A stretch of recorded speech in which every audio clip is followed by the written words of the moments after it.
In today's episode, we chat with ACCP, who is the Association of Corporate Citizenship Professionals, and discuss the release of their latest report, The Impact of COVID-19 and Racial Justice Movement on Corporate Social Responsibility. We explore how the CSR industry has changed over the past year, how businesses are reacting, and how you can leverage the insights from this report on your programs. Let's make a social impact.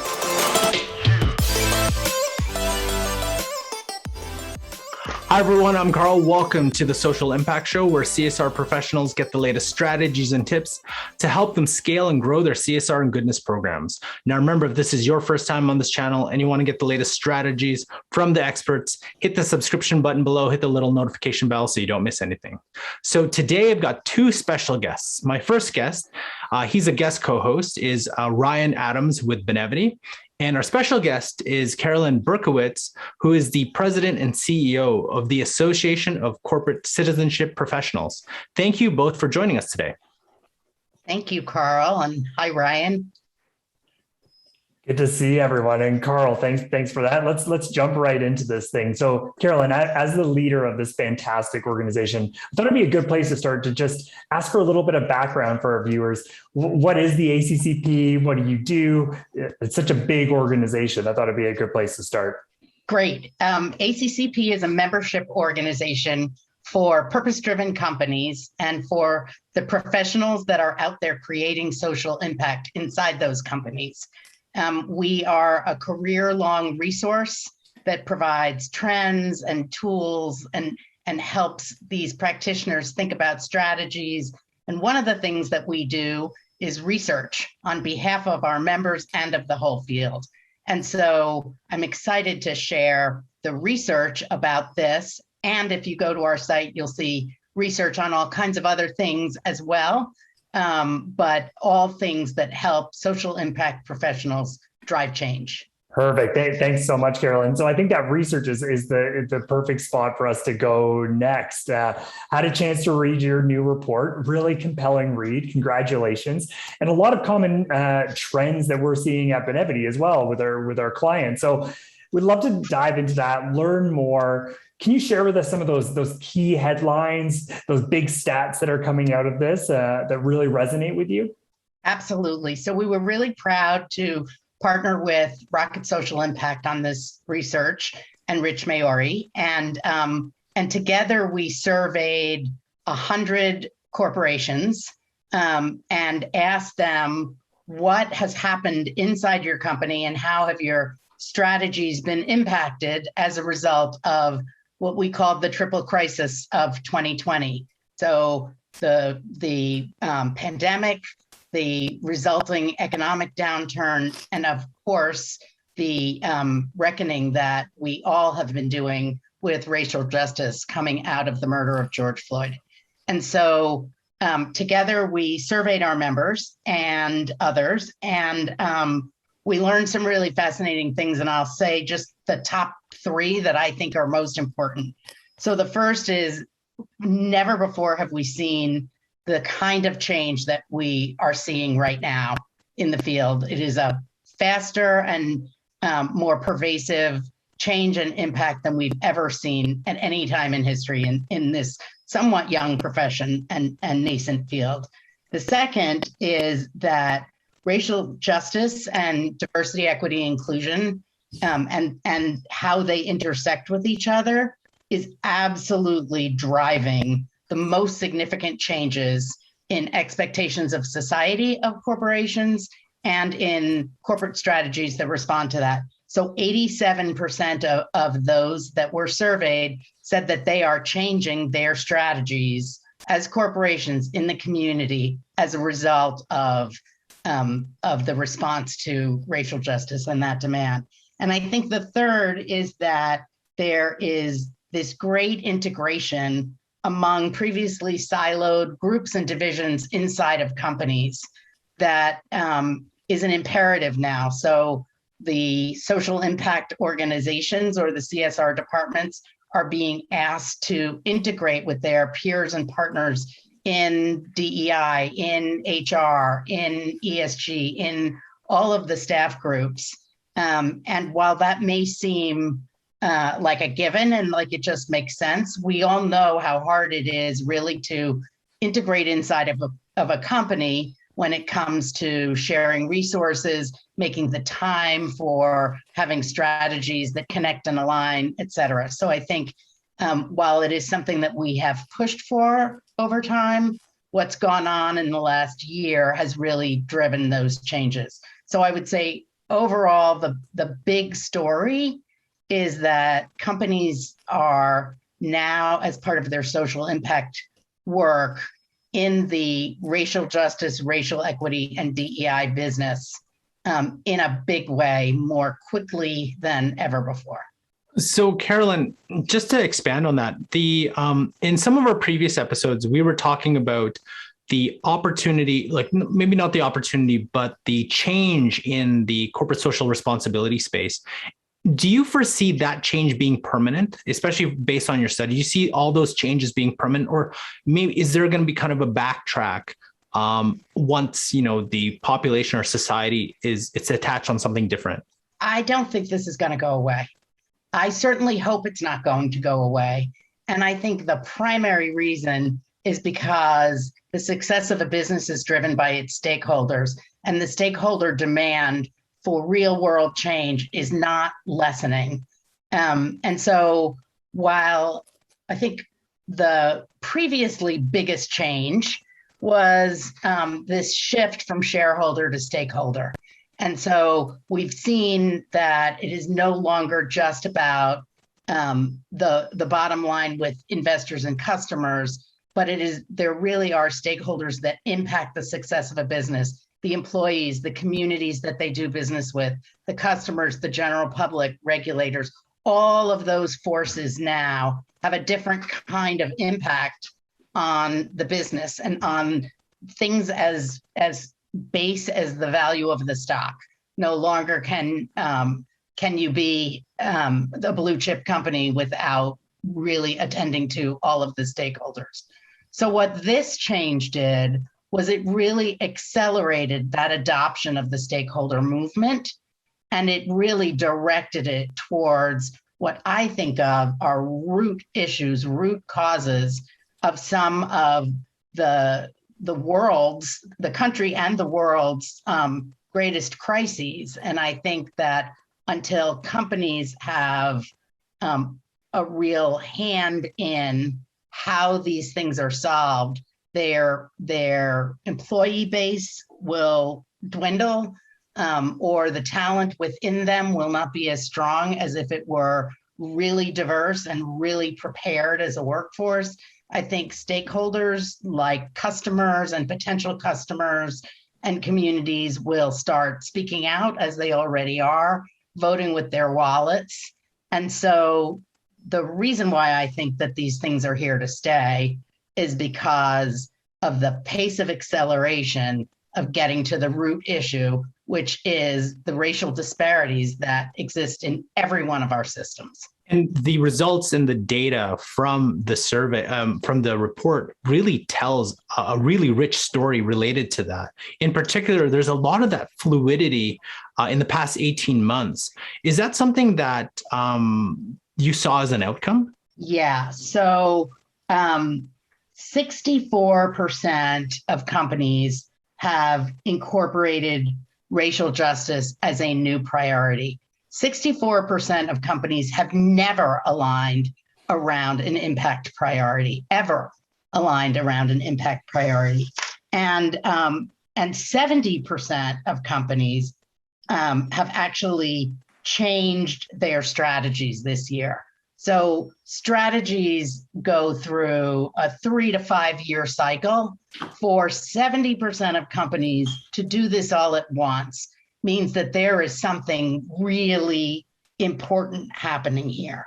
And so I think that there's a couple of ways that this has happened and a couple of sort of things that we want to take away from it.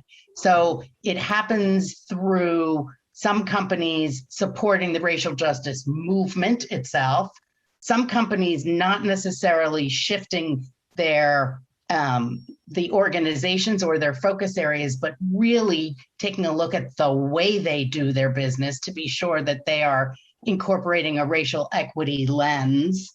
And I think one of the reasons why it is so important and why it remains lasting and why it remains fluid is because CSR, or corporate social responsibility, is a really valuable tool in a company's toolbox to do any number of things, whether it is to engage employees differently or whether it is to recruit diverse talent or grow diverse talent so that they are prepared for the workforce, or whether it is to improve the reputation of the company or to change the context inside a community for doing business. When a community is stronger, the likelihood of them producing a set of customers and employees, et cetera, is stronger. So all of these things are impacted with this one tool of CSR. And that's why I think the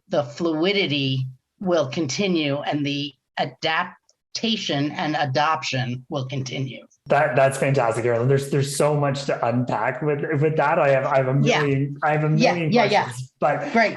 I just love that direction around that the value that CSR has as a tool, right? And your emphasis on those root causes and stakeholder mentality and that democratization of social impact, really. In hearing that 70% number, right? So 70% of companies over the last year changing or reevaluating their strategic focus. It does beg the question to me, though, about not only the drive to reevaluate, but have organizations been focusing on the wrong causes in the past? I know nothing's as simple as right or wrong, but that reevaluation, does it spark a bigger conversation about what social issues have been focused on previously? You know, I actually really believe that it has not been necessarily focusing on the wrong issues. All of the issues that we see are important. I think what we have all learned is that a root cause of all of these issues is the great racial disparities. And so I think how companies do their business and focus in the areas that they are that are most impactful to their business is what's most important. So I think, for example, one can take a look at hunger or healthcare that aligns with very particular industries, and one can continue with either the same set of partners or with new partners in that issue, but do different things, listen differently to the community, which is a best practice around funding with a racial equity lens, or disaggregating data by race, so that we really understand where the gaps are and not just lifting all boats or looking at poverty as a whole, for example. So I think, yes, we have been a bit naive, and it has taken a long time to get to this place of so many of us understanding the systemic and long-term nature of this in ways that we can address. But I think more importantly, companies now are really assessing and doing the work differently. And I think we have to do the work differently if we want a different outcome. The only way we're going to address gaps is gaps in education, gaps in, you name the social issue. We still want to focus on education, and that makes a lot of good sense for a lot of companies. And yet it doesn't help to focus evenly across the board on education, because the gaps will persist or potentially get worse. So I think, I don't think we've focused on the wrong thing. I think we have a tall order in front of us to begin to learn how to focus on the thing that you're focused on with a real desire to make a change in systemic equity. So Carolyn, I want to go back to what you're talking about in terms of racial justice. And, there's been a lot of emphasis on in ESG, so environmental social governance. And Do you think that there's there's going to be an integration of diversity, equity, inclusion, and corporate social responsibility in companies to, let's say, one group, one team, one department? And is that something that we are really thinking about when we think about corporate purpose? I think there is increased integration. I think it is important to understand that different structures will work for different companies. And I don't think that we want to force any one structure on all companies. What really does matter to me are sort of two things. One, are there experts in the particular disciplines being brought to the table? So are there experts on engagement, recruiting, belonging, diversity, talent building? Are there those kinds of experts at the table inside the company? And are there experts in external social change? So those social engineers that are generally the CSR department. So whether or not they sit together or not, all of those experts need to be at the table, and one does not do the other one's job. The other piece I think that's really important is, are those two strategies, the internal people strategies and the external community strategies, aligned? And if so, then it doesn't matter whether, they are structured one way or another way. So when I think about that, it's really the power of it is in the interdependence between those two functions. So when a company has a diverse, engaged, well-trained group of employees who feel a real sense of belonging and purpose, then they are going to help make all of the external outcomes better. Alternatively, when external community partnerships are done well, and when equitable social change is taking root in community, then the employees in the company and the diversity and the engagement and the belonging and the appetite for innovation will increase. So the magic is the mutuality, not the structure. That's awesome. I love that. The mutuality is the magic. So as a former CSR professional, as someone who's led programs at a company, on behalf of my peers, I would be remiss if I didn't ask the question that probably everyone is thinking as they went through the report, as they're listening right now. Around resourcing and capacity, right? Yeah. So the demand, as you mentioned, for the work that we're doing as corporate citizenship professionals is at an all-time high. And that, to your point, that need for expertise, really. But as a result of your report, is that 77% of team sizes stayed the same.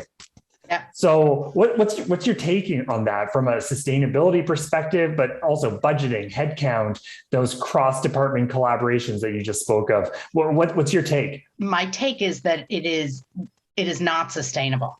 It is an exhausting profession right now. It is so critical.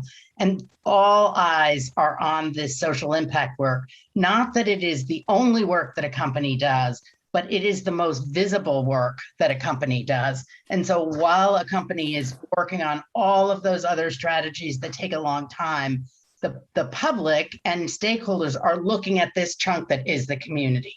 So everybody's looking at that. Budgets have increased, or at least half of all organizations have increased their giving budget. But like any portfolio, more budget means more work. So that is difficult about it. The other piece is that the work to be equitable, we just talked about how it needs to be done differently. The data needs to be disaggregated. We need to engage with community differently. We need to involve more employee voices. So the work is more challenging and slower, and it takes more expertise. So all of this is to say that the demand has increased by 80%, which is a big one. 85% of teams are not growing. So as you said, 77% are staying the same, and another 8% are getting smaller. 41% have increased their budget, and there aren't the bodies to do it and do it really well. And so the work will suffer. The work will suffer, and people will burn out when this happens. And I think that the way to influence is data and education.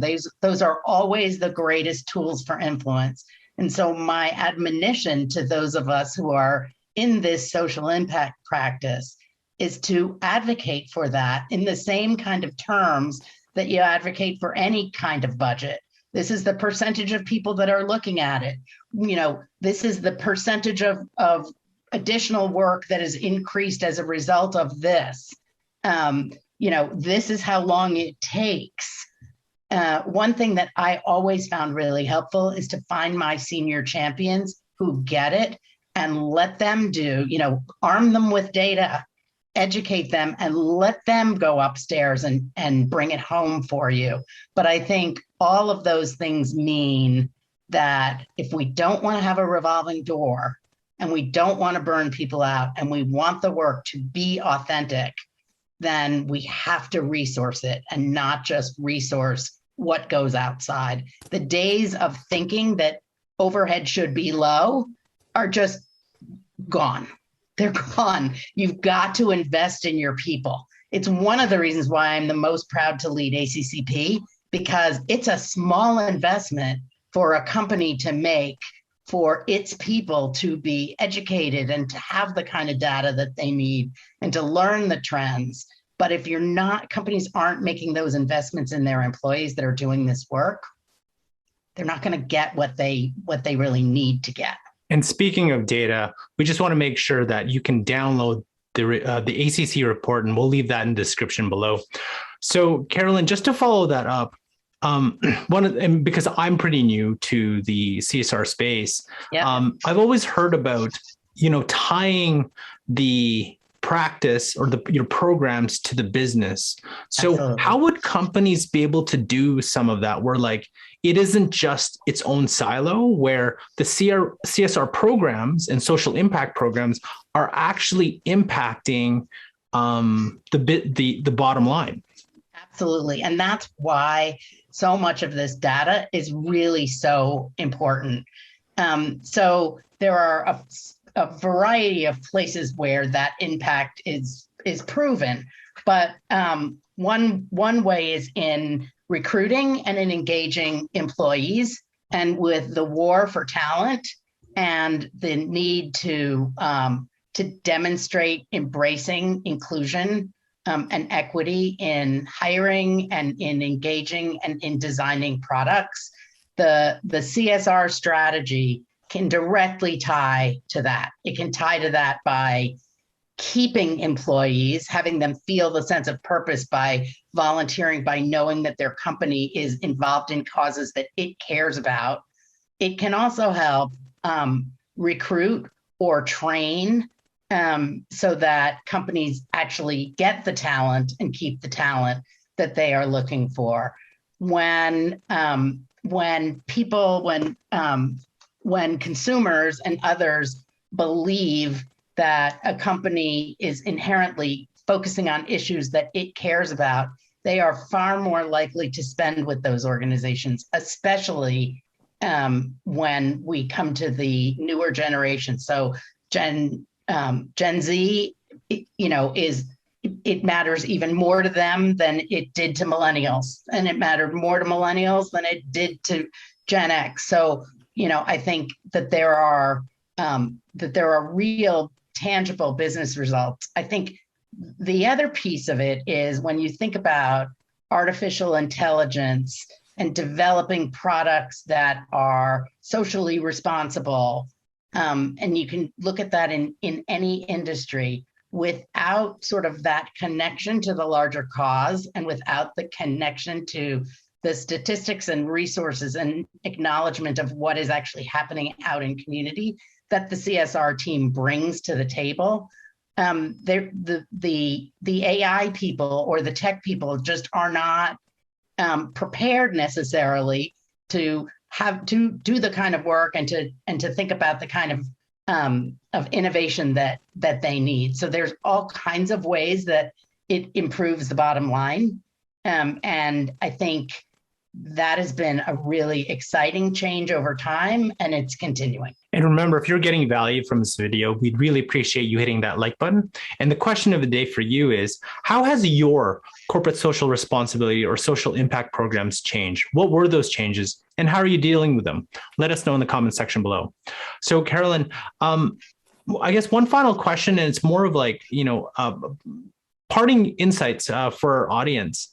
What can they expect in terms of how can they use the insights, the data, and the results from this report into their day-to-day activities? So I think in a few different ways. I think that this data is great data to share with others in the company about the importance of resourcing, about the changes. I think employees are really an important stakeholder voice. And I think that companies are listening to their employees more and more and more. And so arming employees with data about all the different ways that companies are incorporating DEI and social justice into their external strategies is really important. They will use that voice when they are influencing their bosses, the people that report to them.